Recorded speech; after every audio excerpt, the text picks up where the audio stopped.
বিসমিল্লাহির রহমানির রহিম। আমি শাহজাদা সৈয়দ মোহাম্মদ ওমর ফারুক পীর সাহেব, সভাপতি, বাংলাদেশ জাতীয়তাবাদী নাগরিক দল, কেন্দ্রীয় কার্যনির্বাহী কমিটি। আমি আজকে বাংলাদেশ জাতীয়তাবাদী দল বিএনপির প্রতিষ্ঠাতা, মুক্তিযুদ্ধের মহানায়ক, বাংলাদেশের স্বাধীনতার ঘোষক, বহুদলীয় গণতন্ত্রের প্রবক্তা, বাংলাদেশের উন্নয়নের স্থপতি, বাংলাদেশের জনপ্রিয় রাষ্ট্রপতি, সাবেক সেনাপ্রধান বীর উত্তম শহীদ রাষ্ট্রপতি জিয়াউর রহমান সাহেবের আজ 89তম শুভ জন্মদিন উপলক্ষে দেশবাসীর উদ্দেশ্যে কিছু কথা বলছি। প্রিয় দেশবাসী, সবাই আমার সালাম গ্রহণ করুন। আসসালামু আলাইকুম ওয়া রাহমাতুল্লাহি ওয়া বারাকাতুহু। আপনারা জানেন, বিগত 17টি বছর পার হয়ে 18 বছরের পদার্পণে বাংলাদেশ জাতীয়তাবাদী নাগরিক দল বিএনপির পক্ষে কাজ করে আসছে এবং ভবিষ্যতেও কাজ করে যাবে। আজকে জিয়াউর রহমান সাহেবের জন্মদিনে একত্রে বলবো, মহান স্বাধীনতার ঘোষক উনি স্বাধীনতার ঘোষণা দিয়েছেন। আজকে জিয়াউর রহমান সাহেব যদি এই ঘোষণা না দিতেন তাহলে আজকে দেশ স্বাধীন হতো না। আমাদের প্রেসিডেন্ট জিয়াউর রহমান সাহেবের কারণে আজকে বাংলাদেশ স্বাধীন হয়েছে, ওনার উসিলায়। সেই জন্য ওনার আত্মার মাগফিরাত কামনা করছি। জিয়াউর রহমান সাহেবের অবদান বলে শেষ করা যাবে না। বাংলাদেশের উন্নয়নে শহীদ রাষ্ট্রপতি জিয়াউর রহমান সাহেব অগ্রণী ভূমিকা পালন করেছিলেন এবং দেশের মানবতার মুক্তির লক্ষ্যে, দেশের উন্নয়নের লক্ষ্যে রাষ্ট্রপতি জিয়াউর রহমান সাহেব কাজ করে গিয়েছেন। তারই ধারাবাহিকতায় আমাদের বাংলাদেশের জনপ্রিয় নেত্রী, গত 3বারের মাননীয় প্রধানমন্ত্রী, মুক্তিযুদ্ধের সংগঠক, বিএনপি চেয়ারপারসন বেগম খালেদা জিয়া এগিয়ে আসছেন এবং উনি দেশ ও জনগণের জন্য কাজ করে যাচ্ছেন। তাই বেগম খালেদা জিয়ার দীর্ঘায়ু সুস্থতা আমি বাংলাদেশ জাতীয়তাবাদী নাগরিক দলের পক্ষ থেকে কামনা করছি। পাশাপাশি বিএনপির ভারপ্রাপ্ত চেয়ারম্যান জিয়াউর রহমান সাহেবের সুযোগ্য সন্তান, গত 3বারের মাননীয় প্রধানমন্ত্রী বেগম খালেদা জিয়ার সুযোগ্য সন্তান, বাংলাদেশের জনগণের প্রাণ জননেতা তারেক রহমান। এই তারেক রহমান সাহেবের বিরুদ্ধে স্বৈরাচার ফ্যাসিস্ট গণহত্যাকারী শেখ হাসিনা অনেক অগণিত মিথ্যা মামলা করেছিল।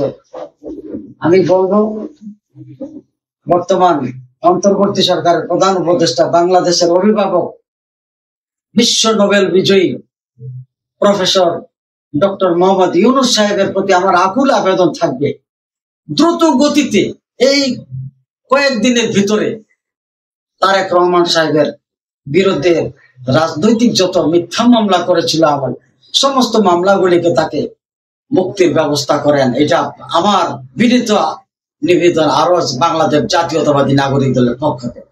আরেকটি বিশেষ কথা হলো, বেগম খালেদা জিয়াকে এই স্বৈরাচার শেখ হাসিনা অন্যায়ভাবে তাকে মেরে ফেলার চক্রান্ত করেছিল, কিন্তু কথায় বলে না, রাখে আল্লাহ মারে কে। আল্লাহ যদি বাঁচাই রাখে, কেউ মারতে পারে।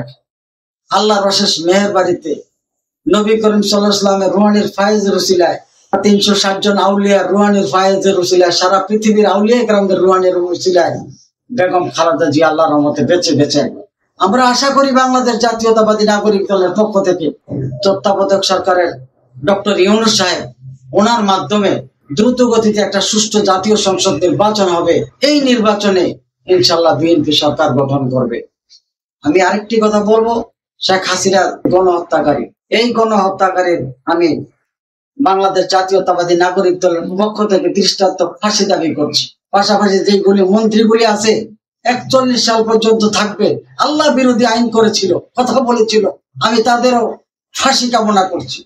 এবং বাংলাদেশে ইনশাল্লাহ তারেক রহমান বীরের বেশে আসবে ফিরে বাংলাদেশে। তারেক রহমান সাহেবের নেতৃত্বে, জিয়াউর রহমান সাহেবের যিনি সুযোগ্য সন্তান, বেগম খালেদা জিয়ার সুযোগ্য সন্তান, আমরা তারেক রহমান সাহেবের নেতৃত্বে আছি, ভবিষ্যতে ইনশাল্লাহ থাকবে। আর এই বিএনপির বিরুদ্ধে যারা অন্তত চক্রান্ত করতেছে, এই চাঁদাবাজ কত কিছু বলে, আমি তাদের উদ্দেশ্যে বলি, যারা বিএনপিকে চাঁদাবাজ বলবে তারা আওয়ামী লীগের দোসর, তারা আওয়ামী লীগ ভালো লোক যারা, তারা বিএনপির বিরোধিতা করবে না। আর বিএনপি আছে, দেশে থাকবে, ছাত্র দল, যুব দল, হ্যাঁ, স্বেচ্ছাসেবক দল, মহিলা দল, যারা আছে বিএনপির মধ্যে, আমরা জাতীয়তাবাদী নাগরিক দল যারা আছে, ইনশাল্লাহ বিএনপির সৈনিক হিসাবে আমরা ইনশাল্লাহ আগামী এই নির্বাচনে খাটবো এবং বিএনপি কে আল্লাহর রহমতে জয়লাভ করার, বিএনপি সরকার গঠন করবে সেই আশা আকাঙ্ক্ষা নিয়ে আমরা এগিয়ে যাচ্ছি। তো আজকে আমি দেশবাসীকে বলবো, আপনারা যার যার এলাকায় পুলিশ ফ্যাসিস্ট গণহত্যাকারী স্বৈরাচার শেখ হাসিনার যে আমলাগুলি, যে কর্মীগুলি আছে, সন্ত্রাসীগুলি আছে, তাদের প্রত্যেকে নজরদারিতে রাখবেন, দেশের জন্য কোনো খারাপ না করতে পারে, মানুষের উপর অত্যাচার না করতে পারে, আমাদের বাংলাদেশের ক্ষতি না করতে পারে, সেদিকে নজর রাখবেন। আর আওয়ামী সন্ত্রাসীরা, তাদের পার্টিকেও নিবন্ধন বাতিল করতে হবে। সামনে নির্বাচনে আওয়ামী লীগ আর যাতে ইলেকশন না করতে পারে, তাদের নিবন্ধন বাতিল করতেই হবে।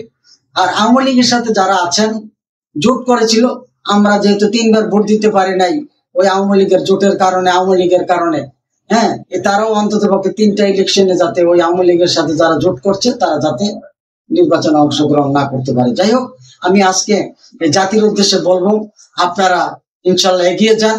আপনাদের সাথে আছে বেগম খালেদা জিয়া, তারেক রহমান আপনাদের সাথে আছে। যেহেতু শহীদ জিয়াউর রহমান সাহেবকে আপনারা দেশবাসী ভালোবেসেছেন, উনি দেশপ্রেমিক ছিল, ওনার জন্য সারা দেশবাসী কাঁদছে।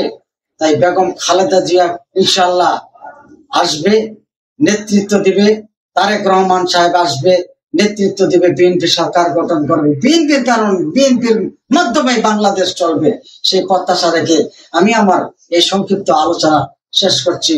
আল্লাহ হাফেজ, বাংলাদেশ জিন্দাবাদ। আরেকটি বিশেষ কথা হলো, এই যে বিএনপির পক্ষে যারা খাটছে, শ্রম দিছে, গণহত্যাকারী স্বৈরাচার খুনি হাসিনার আমলে লক্ষ লক্ষ কোটি কোটি মামলা করেছিল মানুষদের বিরুদ্ধে। হ্যাঁ, আমি এই অন্তর্বর্তী সরকারের প্রধান উপদেষ্টা, আমাদের বাংলাদেশের অভিভাবক যিনি, ইনশাল্লাহ এই তত্ত্বাবধায়ক সরকারের ডক্টর ইউনূস সাহেব, আমি ওনাকে বলবো, শেখ হাসিনার আমলে যে মামলাগুলি করা হয়েছিল জনগণের বিরুদ্ধে, শেখ হাসিনা তো জনবিরোধী লোক, আওয়ামী লীগ জনবিরোধী লোক, জনগণের বিরুদ্ধে যে মামলাগুলি করেছে, হ্যাঁ, কারো বিরুদ্ধে অস্ত্র মামলা করেছে, মিথ্যা মামলা, কারো বিরুদ্ধে জেএমবির মামলা করেছে, কারো বিরুদ্ধে যুদ্ধাপরাধী মামলা মিথ্যা ভাবে করেছে। এই মামলাগুলি থেকে সবাই যাতে পরিত্রাণ পায়, আমি ডক্টর ইউনূস সাহেবকে আকুল আবেদন করব। ইনশাল্লাহ ডক্টর ইউনূস সাহেবের যে শীঘ্রই যে জাতীয় সংসদ নির্বাচন দিবেন, এই নির্বাচনে ইনশাল্লাহ বাংলাদেশ জাতীয়তাবাদী নাগরিক দল সর্বাত্মক আমরা সহযোগিতা করব। বিএনপির পাশে আছি, বিএনপির পাশে ইনশাল্লাহ থাকবো। সবাইকে ধন্যবাদ। আল্লাহ হাফেজ। আমি শাহজাদা সৈয়দ মোহাম্মদ ওমর ফারুক পীর সাহেব দেশ ও জনগণের জন্য দোয়া করছি এবং দোয়া করে যাব। ধন্যবাদ সবাই।